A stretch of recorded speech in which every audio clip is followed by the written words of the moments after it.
Ma'asyiral muslimin yang dimuliakan Allah Azza wa Jalla. Lalu apa hikmahnya? Kenapa putra-putra Nabi Shallallahu Alaihi Wasallam harus meninggal? 3 putra Nabi Shallallahu Alaihi Wasallam harus meninggal. Dimulai daripada anak pertama Qasim, kemudian anak kedua Abdullah, kemudian anak putra ketiga Ibrahim dari Maryam Al-Qibtiyah. Kata para ulama hikmah kenapa Nabi Shallallahu Alaihi Wasallam tidak boleh punya anak laki-laki yang hidup. Yang pertama, karena kebiasaan seorang nabi, kalau punya anak pasti anaknya akan meneruskan kenabiannya. Ibrahim punya anak Ismail, jadi nabi. Kemudian punya anak Ishak, jadi nabi. Ishak punya anak Yakub, jadi nabi. Yakub punya anak Yusuf, jadi nabi. Zakaria punya anak Yahya, jadi nabi. Begitu kebiasaan para nabi. Nabi Daud punya anak Sulaiman, jadi nabi. Kalau seandainya putra-putra Nabi Shallallahu Alaihi Wasallam hidup, maka apa gunanya kalimat Khatamul Anbiya, penutup para nabi? Dan sabda Nabi Shallallahu Alaihi Wasallam, la nabiyya ba'di, tidak ada nabi sepeninggal. Jadi hikmah yang pertama, bahwa meninggalnya putra-putra nabi karena kebiasaan warisan para nabi diwariskan putra-putranya. Dengan meninggalnya putra-putra Rasul, berarti tidak ada nabi kecuali Nabi kita Muhammad Sallallahu Alaihi Wasallam. Yang kedua, supaya tidak ada ghulu. Sebab kalau seandainya putra-putra Nabi Sallallahu Alaihi Wasallam hidup, walaupun mereka tidak jadi nabi, boleh jadi akan banyak orang yang mengkultuskan. Jangankan lagi putra-putra nabi, kita lihat cucu Nabi, Husain ibn Ali. Bagaimana orang-orang Syiah terlalu mengkultuskan sampai sebagian mereka menuhankan.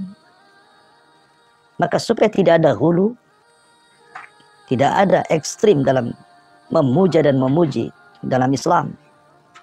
Sebagaimana orang-orang Nasrani tersesat karena terlampau memuji Isa, Yahudi tersesat karena terlampau memuji Uzair, maka dengan meninggalnya putra-putra Rasul, maka Islam menutup pintu al-ghulu fiddin.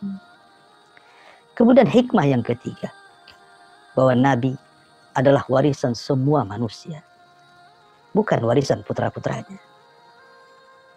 Nabi itu warisan kita semuanya. Makanya Rasul mengatakan, innal anbiya la nuras. Kami para nabi tidak pernah mewariskan. Yang kami wariskan semua sedekah bagi umatnya. Jadi Nabi itu warisan kita. Warisan kita semuanya. Dan Nabi hanya mewariskan kepada para ulama.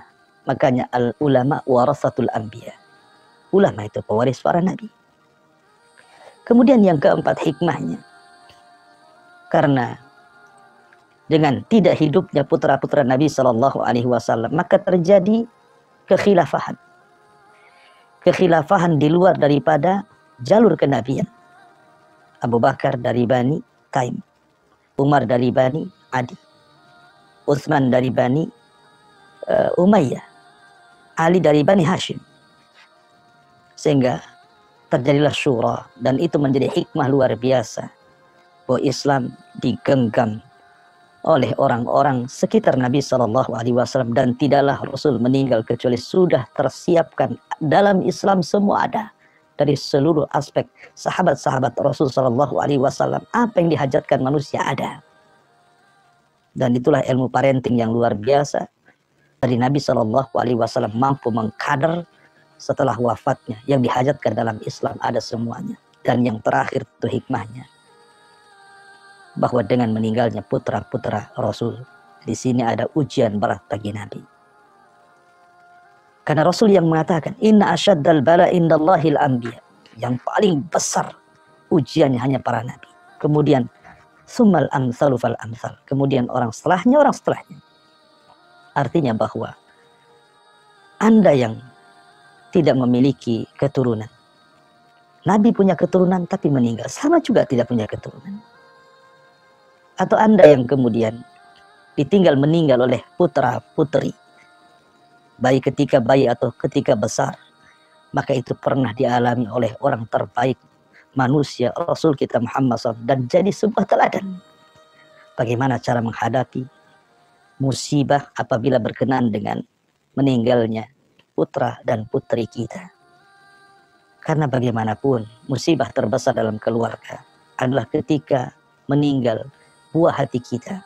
Orang tua meninggal musibah, pasangan meninggal musibah, tapi anak meninggal besar. Jauh lebih besar musibahnya dibandingkan meninggal orang tua ataupun pasangan. Makanya diperlukan sabar. Ada hikmah kesabaran yang dicontoh oleh umat Islam. Inilah diantara kenapa hikmah putra Nabi SAW meninggal dunia dan tidak ada satupun yang hidup. Karena memang tidak ada jalur kenabian itu dari perempuan. Karena kita tahu turunan Rasul hanya ada dari Fatimah. Dari Fatimah lahir Hasan dan Husain. Dan keduanya akan menjadi pemimpin para pemuda di sorga. Wallahu a'lam bishawab. Mudah-mudahan ada hikmah di balik kajian wafatnya putra Rasul dan putri Nabi sallallahu alaihi wasallam.